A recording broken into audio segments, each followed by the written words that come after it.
Welcome, ladies and gentlemen. This is Four Guys and a Bar. And as much as we love talking about sports, which we love it, and broing it out and trying to be manly men, we also have the other side where we love to watch anime when we have a chance. We read comics. We watch as much movies as we can. Play video games whenever we have a chance. We're adults now. It's very difficult for all you guys out there and women. You understand. Adulting and gaming is impossible. And of course, we love watching shows as much as we can, even if we're passing out while watching them and then having to rewatch that episode. So with that being said... Can we be young again? Ain't that the truth? We have no deer. Let the past die. Kill it if you have to. And Nick. That was so bad. Please never do that again. Listen, you want something from the Lord of the Rings? I got that too. And myself, Tom. I don't know what we're getting into, but let's start the show. Dungeons and Dragons, that's what you're getting into.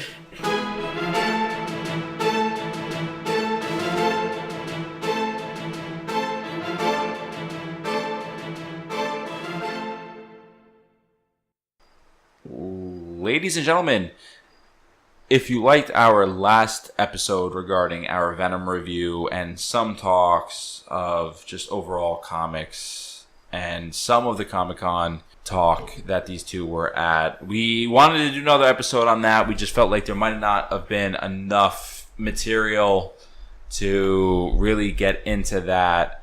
So I apologize that we're not going to get into that. And this was supposed to be that episode. However, we wanted to maybe substitute it with talking about the up-and-coming Marvel and DC movies that are coming out, which we are pretty excited for, which we're definitely going to go see. Venom was an outlier where everyone was really on the fence. No one was really excited for. Of course, how can you be excited for a rip-off of Spider-Man? It's all about Carnage, baby. Oh, God. You and your red symbiote. Ooh, he's crazy. Ooh. Venom is like an obsessed ex-girlfriend about Spider-Man, alright? This is why he likes the crazy ones. There's a hot meter and crazy line meter. Don't you ever follow that rule? It's unfortunate because I'm known for that as well. But that's who it was a dig at, asshole. Wow, went way over my head. Drax, I am sorry. You'll be very, very, very disappointed in me. I am not as fast as you, and I cannot catch things when they go over my head. Alright, and go ahead. So, we talked about the Venom movie. We did not talk about the post credit scene, which was a...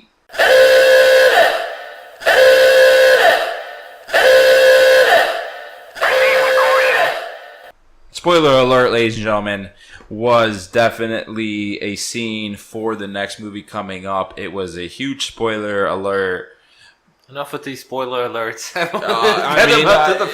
Apparently Nick didn't really kind of want to talk about this just due to the fact of what was the material of the subject of the matter of the video and the short clip of it, which was, thank God they added it, because ladies and gentlemen, I felt like it was somewhat better than the Venom movie just because it hit the nail on the head of what this movie is going to be, and it made me want to watch the movie even more with like what was it, 2.5 minutes at best of a clip, which is really huge essentially for a post-credit scene. Really? Explain it, Nick.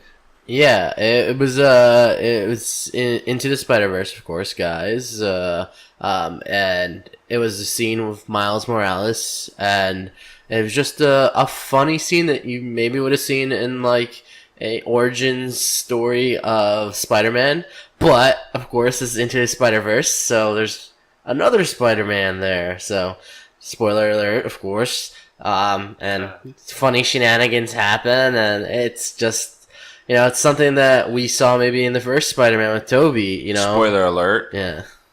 Like, I don't know how many times we're going to say this.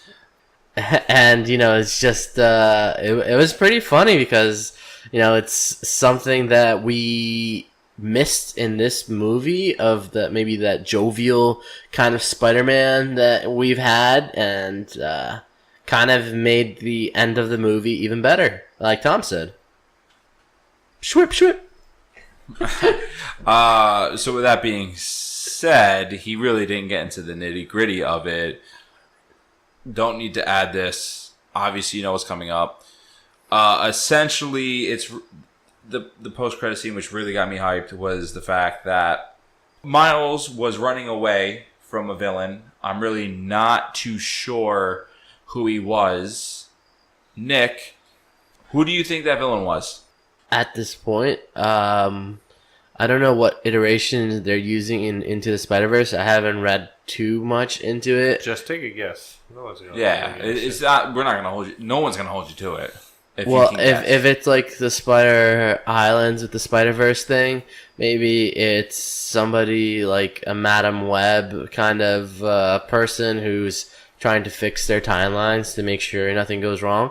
But it could be somebody like Morgul, where he's one of those hunters. He never dies. He comes back and hunts the spiders throughout all iterations of the verses. Exactly, Nick. I'm not 100% sure of what or who he was. Obviously, more details throughout, more trailers, and when it comes out, we'll know who that is. But back to that, he gets away through a car crash. Not getting into the full details, and then he ends up in a church. Miles ends up looking down at a grave. All of these flowers, all his fan mail, all these balloons. He jumps down. He walks through the middle of all of this celebration of this one person. Pans to Miles. Looks extremely sad with his mask on as Spider-Man. And it pans to the grave. Peter Parker, dead. Finally. Whoa. Peter Parker dies many times in the Spider-Verses. You know this. Come on, guy. Enough, if you ask me. I swear. No. It's a factor in Miles' storyline, so that's interesting. I hope people who watch it will read the comics. Michael Bendis, who actually just transferred over to DC, Brian Michael Mendez, as people know him, he wrote the original Miles Morales story, and it's a great iteration, a different version of Spider-Man in a different verse that is, being expanded now because of, the Spider-Verse, Spider Island, and now Spider Armageddon, kind of Spider-Geddon, as they're calling it. Of all these different universes meshing into it because of the spider web of fate, web of the verse. So it's kind of cool. Sounds like Marvel saw something out of DC's book, the New 52. You know what I'm saying? Just saying. Back to the post credit scene. We're not getting into the full detail of this. However, if that is the movie, if that's how it's going to be made, that's how every scene's going to be, and that's how just the overall atmosphere is going to be, I'm very excited. It was hilarious for me. One last thing to it. The other Peter Parker from a different universe jumps down, gets knocked out, and then Miles has to protect him. It's hilarious throughout the whole scene. It was definitely a change of pace from the Venom movie. I loved it. I can't wait for it. As we were talking about, the Lord and Miller are the ones that are creating it. Everyone that I've been reading, as I'm really not into a lot of, I guess you could say, details of animated movies. From what I was reading, critics, everything on Reddit, everyone else on the internet, they're excited. And a lot of people are interested due to the fact of them being associated to that movie. I'm excited for it. If that's what I get throughout the whole movie, which I'm assuming because it's an animated movie, that's what you're going to get, I'm excited. Yeah, I mean, it's definitely going to be good. I just hope they stick closer to some of the Spider-Verse storylines we've seen in the comic books, because I think those are actually very interesting and exciting. But you have Jake Johnson voicing Nick. Yeah, baby. You didn't even pick up on it. You looked away for a quick second, Nick. Legitimately, in that post credit scene, they end up dropping Peter. He ends up bruising his face, and he breaks the top of his nose where it's bridged. It looks exactly like Nick, and I wish they keep that throughout the whole movie because it's Nick. It is Nick. I am sorry, ladies and gentlemen. That is Nick. That's a New Girl reference. From New Girl, yeah. Jake Johnson's character, that is. And then Nicolas Cage is supposedly one of the different Spider-Man, too. So that'll be interesting to hear him in an animated movie like this. Nick Cage, how can you go wrong when you have him involved? Anything he touches is a masterpiece. But, like you said before, the Into the Spider-Verse, I'm not a big Spider-Man fan. Give me my X-Man. So I'm going to let you continue down the line for what I want, Tom. Feed me, baby. Feed me. I will. Just one last thing. We talked about watching that post-credit scene. I really kind of hope that this movie, as you said, it kind of looks kid-friendly. I hope they talk about the one scene where Gwen, when she was introduced, you were kind of upset, Nick, where it seemed like it was kind of just brushed over, where legitimately this is just a kid version of the comic that just came out, where it's very cold-heartedly, and I hope they follow that one scene where Gwen acknowledges that Peter's gone and Peter acknowledges that Gwen is gone, and I hope they go over that. Yeah. In the comics, this is the Spider-Verse thing where the Inheritors, which includes Moreland, are chasing all the Spider-Mans and Women's, which includes Gwen Stacy's Spider-Gwen, and she doesn't really recognize them. Like, they're like, "Who is that?" Thank you. I was just like, "What?" That was it. That's it. I know that you wanted to cut it before that, but I just wanted that to be acknowledged. I definitely agree. I hope they kind of change that maybe and edit it. I'm hoping. We don't know. But I definitely hope they kind of play homage to that because that is a fantastic thing. And when I saw that off of Reddit, legitimately just off of PNG and Image, reading that one scene, I felt no inkling of anything else, didn't read anything else. That hits you. Sony, if you don't, it is what it is. I get it. It's kid-friendly. I hope you do. Next, obviously, coming up in December is Aquaman. I only saw the one trailer. You guys might be able to give more input. Is there another trailer out? You guys saw probably more at Comic-Con. I only saw one. I went off of that. I'm excited just to the fact of Momoa being involved. I'm definitely going to see that for sure. Khal Drogo. And you definitely know who the main villain is going to be in this, but there's probably two parts to this, because from the trailer breakdown, he's going to have to fight for the throne of Atlantis. And then, of course, the key player in this, Black Manta. Yeah, which is really interesting because Black Manta is kind of your villain that has kind of a true reason to fight. Like, this isn't just a crazy sadistic anarchist like the Joker, this is a guy who scientific. He knows his reasons. He knows why he wants to control the power that Atlantis has. Insert Ryan's your opinion of Luthor being right in his way of trying to kill Superman. Go ahead. But Manta is probably one of those villains that is smart, knows what he wants, knows what he can do with that power, and he's not about killing everybody per se. He just believes that the power that he can create with controlling Atlantis is something he can do for the better of the world. Obviously, I can only go off of the trailers. Let's put a little disclaimer in there. These guys, you're going to keep hearing throughout every podcast. These guys know a lot more, guys, than most of the other people that we'll bring on as guests or as the other two, myself included, compared to these guys. We don't know as much comic-wise, and that's why I'm kind of excited that we brought this into, because, it's funny, didn't even know his name, so kind of just saw some blonde-haired looking Thor dude with a man bun in this picture right here. That's all I can go off of. So I appreciate you guys being here and giving more detail, because that is exciting. I'm glad you guys are giving more detail. And for some people that may not know, and they're only people that are like me, he's Aquaman. I'm sorry. This is the Aquaman I know. That's the Family Guy rendition. Hey, stop touching that girl on the beach. Let me throw a fish at you. Like, that's how I know Aquaman. Just due to the fact of the past. All the fishes come, attack with me. So I'm happy that you guys are here to explain more about it. If you guys want to put in more detail, I'm not going to add much to this. So definitely, if you guys go ahead and leave. I'm not a pro Aquaman person, but you got to understand, he's always been downplayed because he's king of the sea, and what's 2/3 of the world is the sea, so he's king of the earth technically.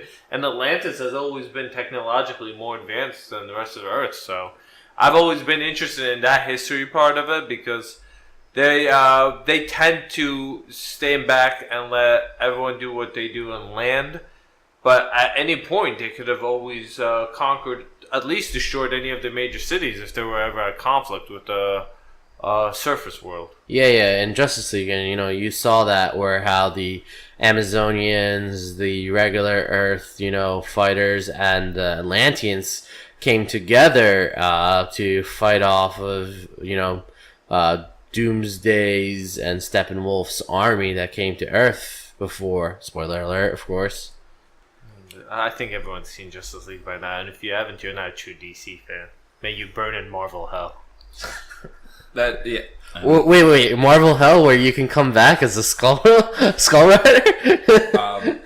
With that being said, I guess that's the only thing I can really add on to is the fact that I did see that movie. I will say he, along of other things going on in that movie, Momoa as in, he felt like the most excited to be in a movie like this for Justice League as in. Did you guys feel that at all? Like, I felt like he really put his soul into his character, and it felt really exciting. I think it's really cool because he got his kind of chances starting in Stargate Atlantis, so he went back to Atlantis, guys. Wow. As you see, nerds here. Yeah, way to steal mine. He was in the original Stargate, alright? That's all we care about. But who watched Stargate Atlantis anyway? But yeah, he did. He made his mark there, and he was probably the most likable after Wonder Woman, because the other characters they gave you a little flash, but he was one of the true warriors. He was a badass, and he really revitalized the character. What's the saying? There was that meme joke like, "I'll have your daughter by home by 8." How's it finish? I can't.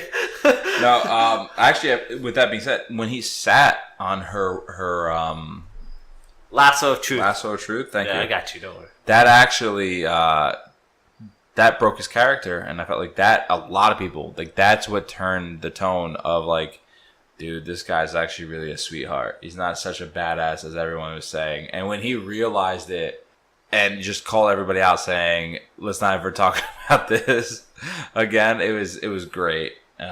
No, but that's what the whole Justice League movie was about, like the banter between the heroes, and it's just it's enjoyable.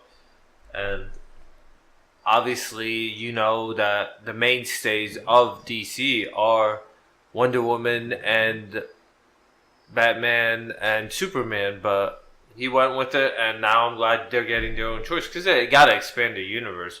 Everybody has their own rogues, the villains, their galleries, and he has some of the interesting ones. Yeah, and I kind of want to see if they'll develop the Atlantis storyline. I know we already saw Mira, so will we see an Aqualad? Yes, as much as that sounds pretty gay. Maybe. Young Justice, baby. Come on. Okay. On to the Black next. Manta ties into it. On to the next movie, Hellboy. I thought there was a trailer out. I was completely wrong. We tried to search this. There was a fan-made trailer, which was fantastic, but due to the fact of the Comic-Cons being out, There's just reviews, so I can't find it. I believe it was posted on Reddit. It was at the top at one point. Searched it. There was a top comment stating that there could have been of it being a fan-made trailer. And touche to whoever friggin' made that. Thank you, because if that was the movie, that would have been fantastic. Yeah, However, your dreams, didn't they? Yeah, absolutely. However, I am excited due to the fact of David Harbour being in it. I love him in Stranger Things. You can't go wrong with Hopper. I mean, that's my boy. He's been in a lot of things though, which I'm really excited that they use somebody like him, because he is. It seems like he's very vast in his acting range, and I love the fact that they used him, because he is, he is really goddamn tall, and he got into hella shape. It was insane. I saw his training video for this. He had to cut down like 65 pounds and then gain 25 pounds of muscle. So he's huge now, and I'm really excited to what they can do, because from what I was gathering is this will be darker than the original movies, correct? Yeah, it's supposed to be more horror based, and it's not like very artsy and based on creatures in the fantasy world, like Guillermo del Toro. I have ADD. Nick, you continue. Yeah. So it should be like the dark fairy, kind of demon side of things. So we're gonna get to see a lot more of that, and I think with CGI being how it is, it's gonna be good, because it's not gonna be as expensive as Del Toro had to make when he did his, and he had to make the elf armies, in the other world, So that was beautiful, by the way, and you guys know I love Del Toro and anything he makes, Shape of Water, Hans Lambert. But going back to Hellboy, I'm really gonna miss Ron Perlman though. He was my key guy, I can't imagine, and I'm just glad they completely rebooted that whole cast and group though, because it's gonna be interesting to see without having what was it? What's her name? The Fire Girl. And what's his name? The fish guy. I'm just basically naming characters. We don't know the names. They all had weird. Besides just the girl, they all had weird names. Whoever has watched those movies, I definitely. It's funny. Yeah. You say it, I blink. I know who you're talking about. Yes, I don't know. Yeah, unfortunately, but the cast of this is insane. Yeah, I saw it. Ian McShane, Mila, dude, I am so. Yeah. Oh my god. Just alone that, and it being more of a horror, because this director working on The Descent and some of Game of Thrones episodes, like, this guy knows what he's going to be doing, and the fact that it's rated R, this is exciting. I'm kind of mad. It's rated R, damn. Yeah, it 100% rated R. So excitement, legitimate excitement. This is the Hellboy's universe is kind of key too, because it's unknown to the basic readers. By now, like Marvel and DC, they're expanded. Everybody knows every inch of it, but that universe still undiscovered. It has its own little quirk niche, and personally, like the Golden Army thing, that was a great mix into it. And from the other movies, he has a background that it's kind of apocalyptic. His purpose itself is very dark, so I'm all in. Yeah, it's gonna be a great, I think, from the posters, fight scenes. He's gonna have his sword like in the comics, so I think it's just gonna be epic, because like if you've watched some of the animated stuff they've done with it as well, he's almost very samurai-like with his sword there, so it's really cool. So with it being rated R. I'm hoping this is gonna be epic with the people they have. This is what Venom should have been. Well, with a name like the Blood Queen, there's a reason I guess it was rated R. Next on the list after Hellboy, we have X-Men: The Dark Phoenix. The true Magneto was right movie, right? The massive magnetism. My favorite quote in that, as my cousin says, was it you, Nick, that we talked about in the group chat? That line, that whole quote about "You're always sorry, Charles. People are tired of you being sorry."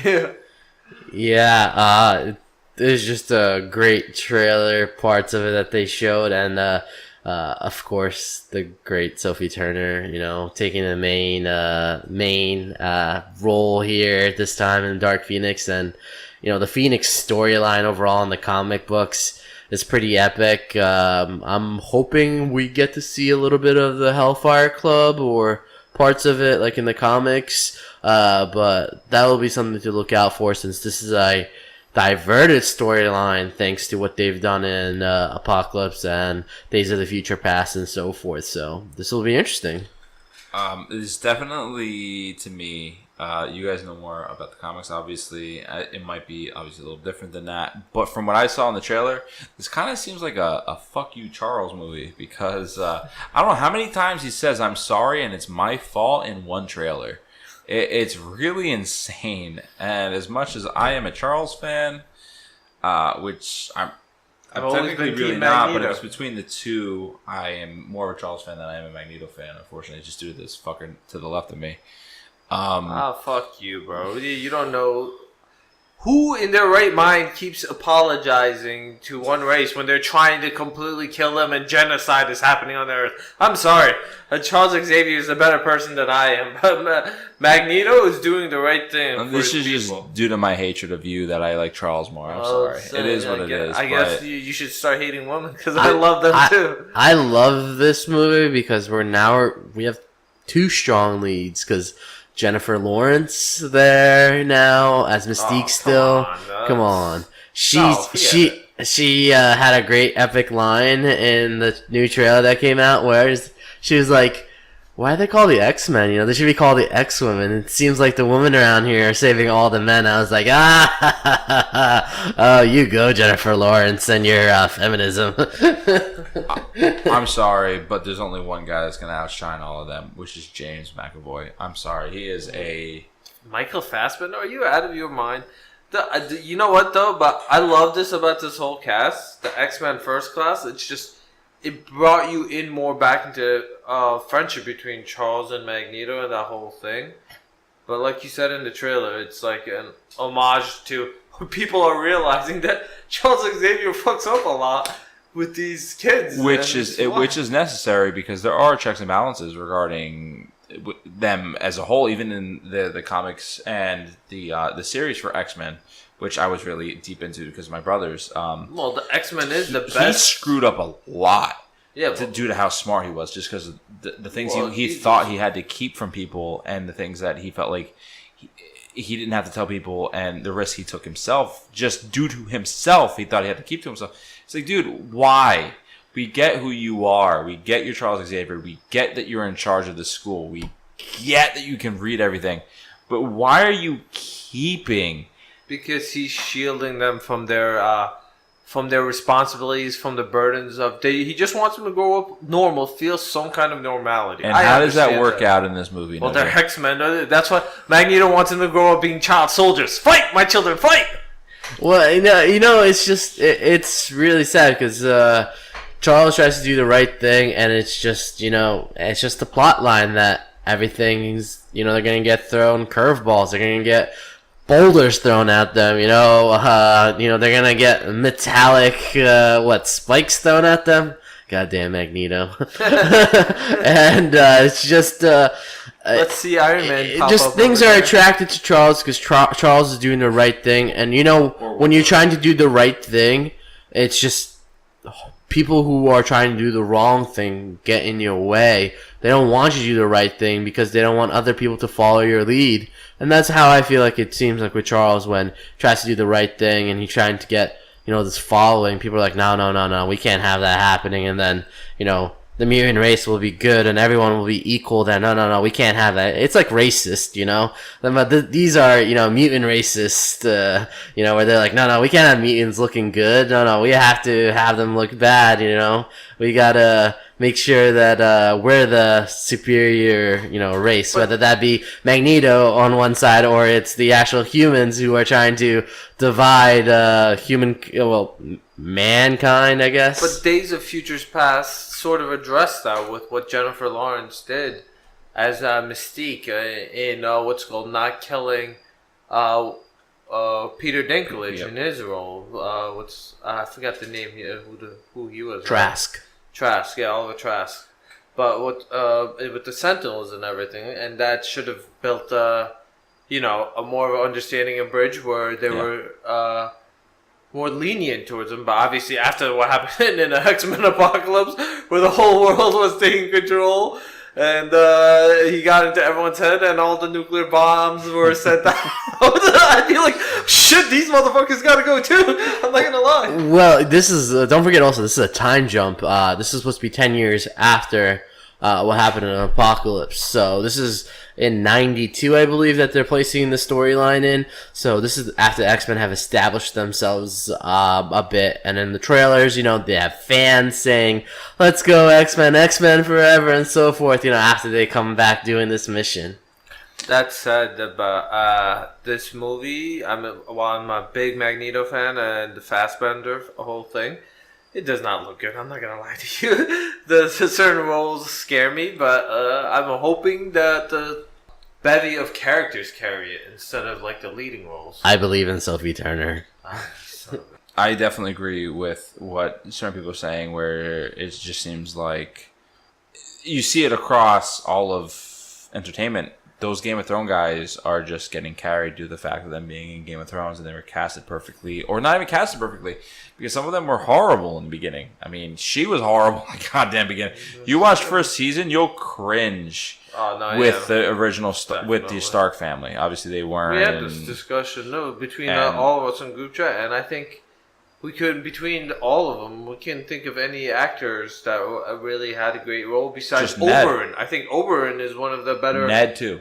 Ned, but he's been a great actor from the beginning. He's had Lord of the Rings as because I feel like the person who dies. We can't get to.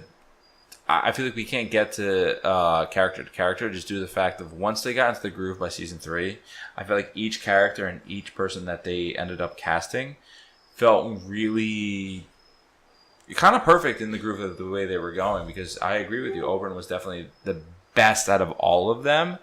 But after that, like, even other people that they introduced after season 4 and 5, like, it just felt like because of the fact that everyone was already into their character, the other characters didn't have to really build off of each other, because you had such strong leading characters at the point where season 1 and 2, dude, even Khal Drogo in like the beginning felt so weak. He didn't know what he was doing. You could just tell, like, Momoa just was so lost. But the more they introduced the whole Dothraki culture, you understood that. But however, this is not that type of thing. We're just trying to get into, hopefully Turner can lead the movie.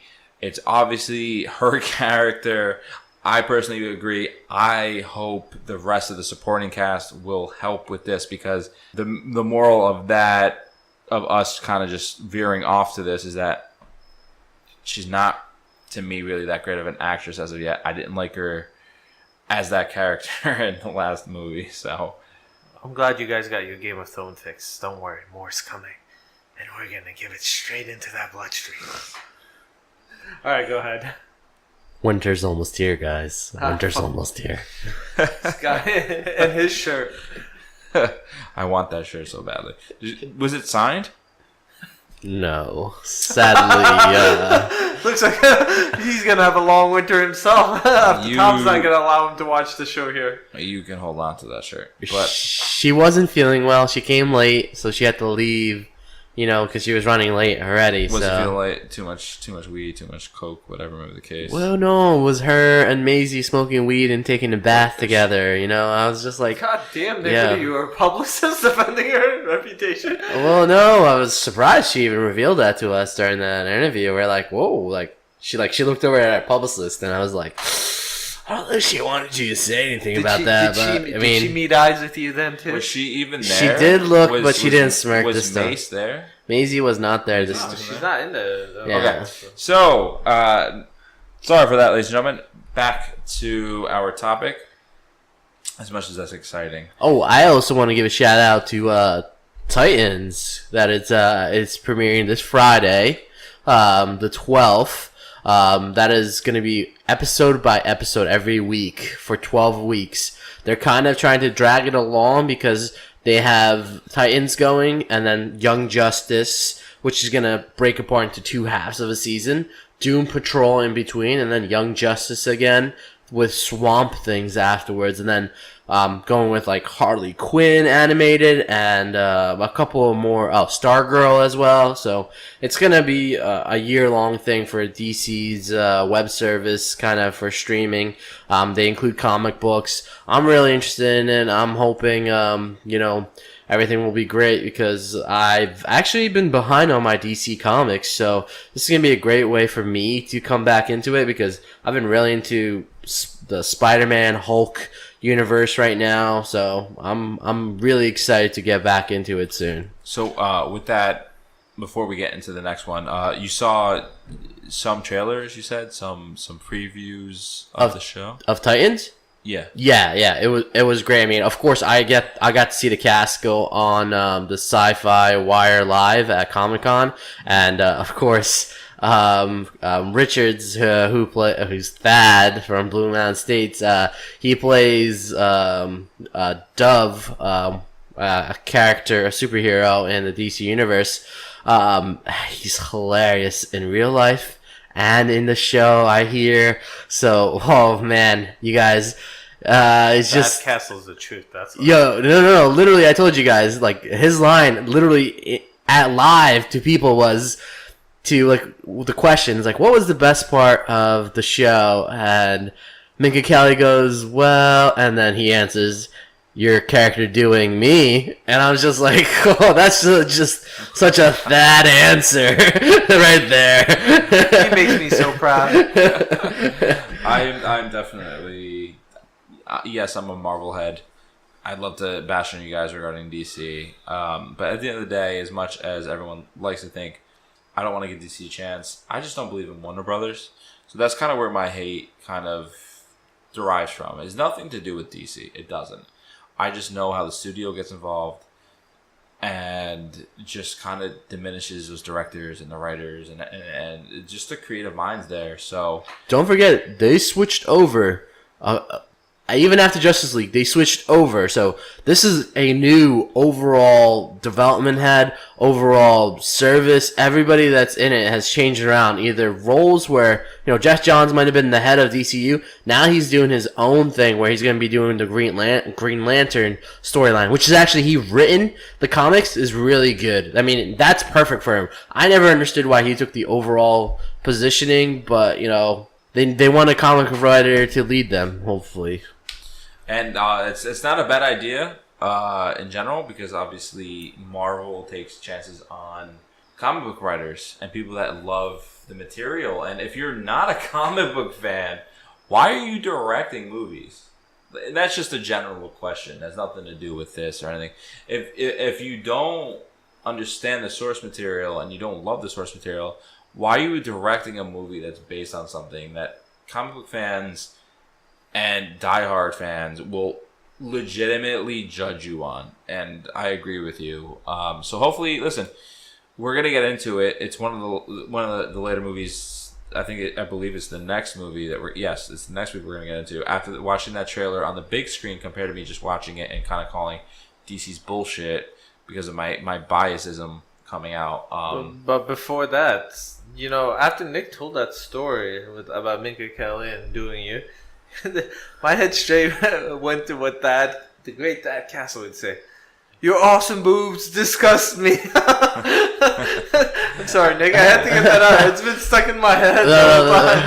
The actor who plays Beast Boy in the New Titans, he was like, "Oh, Richards, it's so funny. Like he just keeps cracking me up on stage, like and you know, and I'm just we like, might have a BMS cult following show for real, honestly. Yeah, and I was like, yo, you should make him watch Blue Mountain State and ask him what an oil change is. That's all I wanted to say. Hold on. All right, move on to the next topic. I don't want to go more into this. I am on the bandwagon just due to him being involved. Absolutely. 100%. So that was a little sideshow. Sorry for that, ladies and gentlemen. Next movie, ladies and gentlemen, would be Captain Marvel. I'm extremely excited. Ladies, I'm sorry. We were just kind of bullshitting with the males in the group that are a part of this podcast and our guest that was here for one episode. We should bring Sarah in for her opinion. About the most gorgeous women in the Marvel universe, and we were all obviously saying, all kind of in agreement, saying, well, it doesn't really matter because here comes Captain Marvel. I'm excited for this and what they're going to do. Just due to the fact of, I mean, the ending of the Avengers, the last movie. I mean, that alone, if that is your intro of a movie, this movie alone better live up to the hype. And that's what Marvel is pushing it up to, and it seems like they kind of want it with this trailer that came out for it. Well, they want their Wonder Woman beater, so that's what they're trying to target, you know. So too late. But like what a lot of I forgot who said it. Somebody said that the best thing Marvel ever did that DC has not been able to grasp on is they made their not so how can I say this? Their minor characters more relatable, likable. Like, for me as a reader, I used to love X-Men. X-Men were the big thing, you know, and then the DC heroes, you know all of them. But the Avengers, nobody really liked them. They were a small ragtag group that they were always off to the side. But now you have all their own movies, their major characters, they're beloved. And that's what they're doing with Captain Marvel. Captain Marvel is one of those characters you don't know too much about. And what do people want? Something they don't know. Something they could be filled in on. And the origin story, we can't wait for what is happening, but we could probably take a guess here and there with what's happening.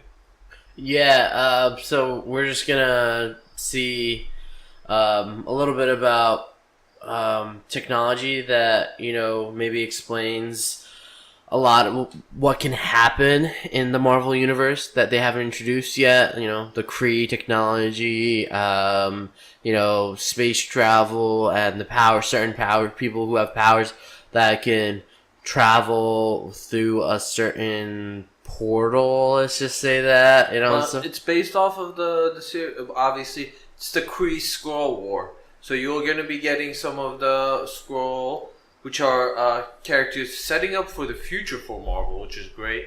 And obviously, what's called the Kree, you've seen some of them from the first Guardians of the Galaxy, like Ronan the Destroyer. So you have a little bit tidbits of that, but that's what they're giving you, little puzzle pieces here and there. And if you've watched Agents of S.H.I.E.L.D., the TV show, talk a lot about the Kree as well as the originators of how the humans get their powers on Earth. Oh shit! I don't watch them, but it's good to know that part fills in. Like they said, the Marvel does a pretty good job of connecting everything. But on to the point of where Nick stated it's the Wonder Woman beater. I definitely see what you mean, as the director is another woman along with Ryan Fleck, which they both worked on Mississippi Grind, which I thought was a great movie. I don't know if you guys have ever seen that. Ryan Reynolds, the only reason why I was going on a phase of Ryan Reynolds is the best actor ever back in 2015 when everyone hated on him just due to the fact of obviously the repercussions of the Green Lantern. All in all, this is something we want Jon Stewart now. All in all, this seems like It's going to be a great movie. I think just due to the fact of it, if they do this correctly, you got the Wonder Woman factor, and what's hot right now, guys? The nostalgia factor. It's the goddamn 90s. That's true. She lands in a in a blockbuster movie store. Like, talk about that great input. That's true. That's like nobody remembers. That's what's hot. What makes Stranger Things perfect? Nostalgia. People are on that right now. Everyone's thinking about the 80s. However, if they hit the 90s mark before Stranger Things, I think wants to do it right now, they can run with it. Just with this movie, obviously. No one has that right now. No one has that 90s nostalgia feeling. And if they do it correctly, just with subtle pop culture references and subtle things in the background, it's gonna be a hit for sure. Let's open up a Blockbuster again. Bring back Blockbusters. Make rentals great again. Greatest mistake of history ever. Blockbuster refusing to buy Netflix for $20 million. How? The internet wasn't going to be popular, Nick. Okay, get over it. They were Blockbuster was already changing things always. Blockbuster was already making their own online web service for streaming, and they could have bought Netflix out and used their platform instead. Yeah, for the infrastructure, and they could have had the perfect infrastructure already. I like to feel my movies before I buy them. You know, the hardcover plastic, nothing beats it. Reading a little bit of the summary on the back. Little pictures. With that being said, sorry for the rant, guys. I agree with what Nick said. It's hilarious. I spoke about that, not speaking about this movie, because somebody asked about Blockbuster Netflix that's not really from this country, and I went on this huge rant regarding the same thing. Blockbuster president, whoever the fuck you are, you're retarded, because you didn't think that was even like the future. He basically laughed in their face. Yeah, he did. Yeah. He actually, the original Blockbuster president, wanted to do something like that. Maybe not the $20 million price, but he got ousted by a guy who became kind of the acting CEO, who was kind of like a corporate tycoon. Was he an older gentleman? Yeah. It's a huge like storyline. If you read about it, it's like Blockbuster had a chance and they were building towards something great. They should make a Marvel movie about this. Gosh darn, youngins don't know anything. I'm a tycoon. But going back to write everything Captain on Marvel, paper. Let's draw it. Yes, Samuel L. Jackson. Thank you. Watching a younger him. Pulp Fiction again? Yeah, exactly. I was about to say. I noticed that too. Anyone else in that suit? Marvel is really great. I thought the first Ant-Man where they showed Hank Pym. Thank you. Yeah. At a younger age, and it being Michael Douglas, I thought that was fantastic CGI. That whole beginning scene where he's talking to CEOs and no, not even that. If you remember correctly, he's talking to Stark's Tony's father. Oh yeah, yes, yeah, and correct. What's it called? Who else was there? One of the bad guys, the government leaders. All it's great. all interconnecting web lines, which is great. Which is they could always bring something up from the past. But I'm just trying to state the fact of that CGI is done so well. Where last episode we were talking about Venom. We didn't even get into this fact. I'm not going to go hugely into it. The CGI didn't look so great in Venom. Marvel and Disney have the magic where they have the money. Yeah, that is very true too. They just make it look amazing, and the fact that Jude Law is a co-star, huge. I feel like. Oh yeah, another good actor like that, but also like Captain Marvel has like a weird history. Like for me, like the only way I know her really is through like again X-Men. Rogue absorbs her power. That's how she gets the super strength and super flight. I don't know what happens to her after, but she's tossed aside. Yeah, it's just we'll see, guys. Just so many good movies coming out. It's gonna be a good year for movies. Comic book fans, it's always a comic book fans. They focus on us. They want our money, and I'm giving it to them. Yeah, absolutely. This is what we waited for. essentially, since 2007 with Iron Man, for sure. Next, we're gonna briefly go through the next two movies. You know, it's late. We know it's a long podcast. Thank you for everyone that has stuck through this with us. Shazam. The trailer was it the same trailer, Nick? That we saw online? Okay. So, premise to this, we have a group chat. I'm essentially the guy that loves to hate due to the fact that the other guy being a Marvel fan based in Cali, he can't legitimately, defend Marvel and hate on DC early in the morning. So I have to take the mic to essentially push back all of the haters off of Marvel and just kind of divide it because it makes it fun. It makes it fun. You try to destroy us at every turn when the better source material is from DC. I'm not arguing that. I always put the asterisk of movie. Do I not put DCEU? And I always state, but it's such a small thing, and you as a person who's expanding your world now to animated stuff. Finally, you should understand that it's not in one medium that it comes in. You're underestimating a whole company just because one medium is bad for you.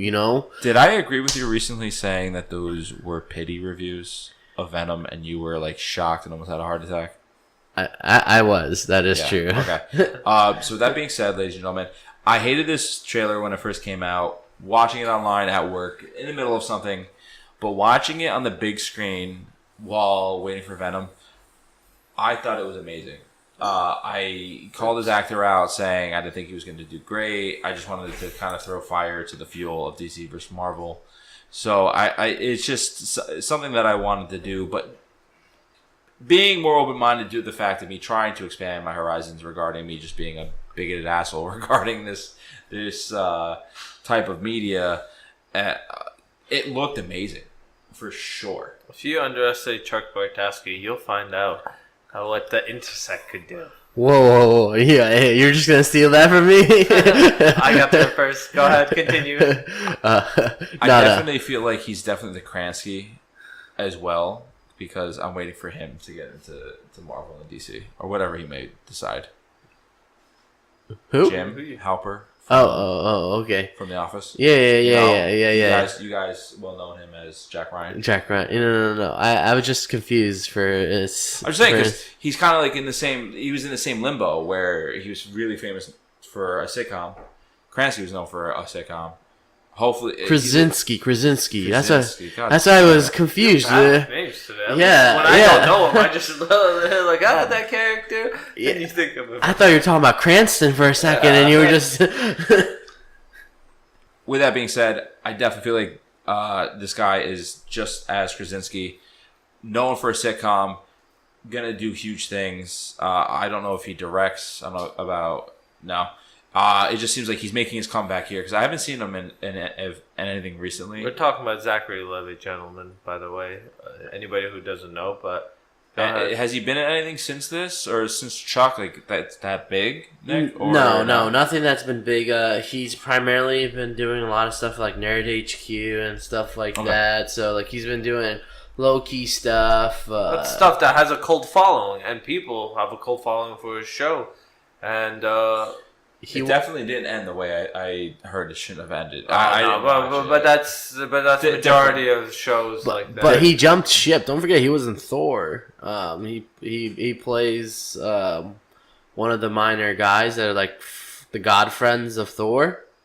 You guys don't remember it at all. No. You guys are the worst. Which, you know what? Okay, good. Because now he's here and he looks amazing for this part. Yeah, but like this is what DC does well. Like their characters, they have weird origin stories. So that's why it's like obviously another person. I'm gonna save this for later. Actually, what I was gonna talk about because Black Adam. We all know who you're a fan of, Tom. Say it. Do you smell? So I love the eyebrow raise, Nick. Do it. I love him as a wrestler, as an actor, becoming more and more realistic. That is Chris that defends him. Typecasted. ladies and gentlemen. The Rock typecasted. Oh, he's playing a villain this time. No, that's gonna be pretty good. Yeah, he's not a hero Is who's he saving big, everybody. buff, and they might add comedy to it, or no? I don't know, actually. I don't think they're gonna add with Black Adam. Is not really comedy. The comedy's gonna come from Levi's character, Zachary Levi's as Captain Marvel. Will they Shazam. add some comedy of him just reacting, doing something stupid? Yes. We'll see. I think this will definitely be surprising. We haven't really seen too much. So Zachary Levi just his role will be played off of Rock Johnson's Black Adam, and it'll definitely be a role that's to be complimentary. Black Adam really doesn't have a huge personality, his drive and goal is pretty much to defeat and kill the wizard Shazam to get his power. But we haven't even seen in any of the trailers him revealed so far, so that's why it's so much exciting. And just so far from what we've seen from Shazam's trailer, it's just a kid who gets superhero powers, and it's awesome. That's how you would react. Yeah. And it's all the stuff he's doing. It's like what a modern day kid does, like the dancing. It's a feel good, fun movie. It's not serious at its tone, but it'll probably get serious sometime. But I like those kind of stories. It's a great change of pace for DC. This is something that I feel like they really needed, and I'm glad they went that way. As I said, I was obviously just a hater, just to be a hater on DC for you guys. But as I said, rewatching that, I really enjoyed it, and I really can't wait for it. I didn't say this when we're talking about the Aquaman. The only thing I have against Aquaman, regarding now that I have obviously a new way of thinking and I'm expanding my horizons, the only thing I have to say is they are going really towards it seems like practical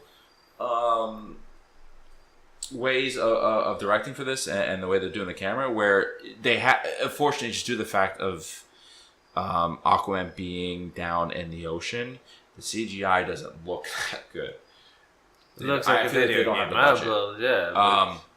But this movie looks like it's going to be the better of the two. If Aquaman does some decent, that's great for DC. And as Nick always says, oh, why don't you like competition? No, listen, as much as I hate on it, just to put up that front, I hope eventually DC gets their shit together. Because Marvel right now, light years ahead. Oh, don't worry. Like, movie-wise. They stole James Gunn, and he's going to be doing great things for them. And you know what? Suicide Squad! Hopefully it's not the same Joker. No, you know what? How can we say that? Because Jared Leto is going to be playing Morpheus, I believe, in a standalone thing for Marvel. I just feel like if maybe they added the scenes, kind of like how not Morpheus, sorry, Morbius. I apologize. The vampire. Is the Matrix making their own movie? I didn't know where he was going. And even then, the character is gonna be I didn't know where he was whitewashed. going with, but do you even know who Morbius is, Tom? No. He's a vampire. Great, that's fantastic. And he's in the Spider-Man universe as well. Yes. Oh, so he's going Marvel.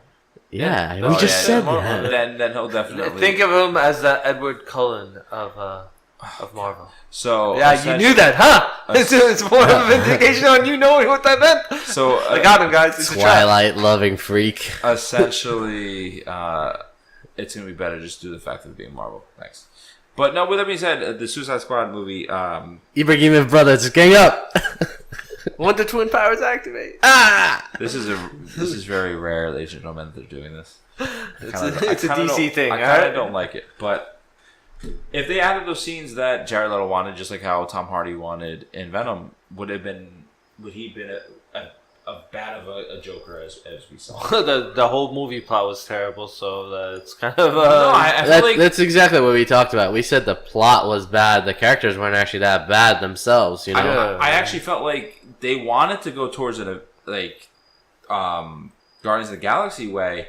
Just do the fact is, don't forget when's that Guardians of the Galaxy came out. What, like 4 or 5 months before it was actually Suicide Squad? It actually Deadpool that influenced them to make it more comedic. Comedic, yeah. So now that they have him, it's going to be done correctly. The reshooting, I felt like, really screwed that movie, and them cutting scenes. True. Just But whatever. And Nick has news about that. Batista already wanted to lend his support. Yeah. To DC. That's why I give Dave Bautista huge props due to the fact of him sticking to his guns. You did one of my jokes. He could just be in CGI sticking and to his guns. God damn it, Tom! I have to explain it to you. He can be in CGI and be Killer Croc now too, right? Ladies and gentlemen, that wasn't a joke. That was just. It went over your head again. God damn fuck. I'm not Drax. I don't catch things before they go over my head. I'm sorry. I see Ryan over there, standing quietly. Mr. Invisible Man. Right. Ladies and gentlemen, that's our producer and editor. DJ Fiasco! Don't know if he's going to be a contributor on this show anymore, but producer and editor. Fuck you, Ryan. Next on the board, which is huge for us, the untitled Avengers sequel. Ladies and gentlemen, we can't talk about this. We are going to actually end it here. No, we're not going to talk about that because we're going to talk about Daredevil. Come on. Avengers, we can wait until we get more information. We don't have as much, so let's leave it to the side there. Put it inside that little desk drawer. Save it for later. Ladies and gentlemen, after Shazam, obviously the most anticipated movie out of all of these are coming out, which would be the untitled Avengers sequel. We would love to get into it. However, there are so many questions up in the air due to the movies that are coming out, and there's no really big information on it. We know who apparently the core will be in it. Obviously, we know that. We know who ended up dying, who ended up living after the. Damn it! I wasn't loud enough. He got me. But on that front, though, Chris Evans gave his goodbye message, right? He posted something about that. Yeah, well, that's gonna fulfill his contract, so he's done with that contract. Finally. Do you hate America? Is that what you are? I hate Captain America. Oh, what are you, Captain Vietnam? If you hate Captain America, you should read the recent comic books which they make him into a secret Hydra agent that kills people. That is something I would really look into because I'll hate him even more, and I'll probably root for him because America hates him. Hail Hydra. Let's hear you say that. But that's the only way you guys could find out about this movie is if you're part of the Faded. Find out on forthefaded.com. I think I'm actually. Aren't I living? Yes, you are. With you, this Nick, and no, you, Chris. Who is it? I think I'm alive. I'm with him. It's somebody else, and he's just talking about the Colts. I think it was Ryan or Chris. It has to be one. I think it was Ryan with me. Yes, I think it is. Chris is with you because he was thinking, Chris I don't have to do this Colts bullshit. Why you guys all gotta be haters? Ladies and gentlemen, if you liked this podcast, please hit that like button, hit that subscribe button, leave a comment below. Your support is appreciated, as always. And as always, follow us on Twitter at FourGuysandaBar. That's 4 as in a number 4, guys in a bar. Alright? And as always, ask us questions, we'll answer, and so forth. You know, my DMs are open. Bar special today was $5 Cosmos. I call it Sky Full of Cosmos. Say the way you want to know.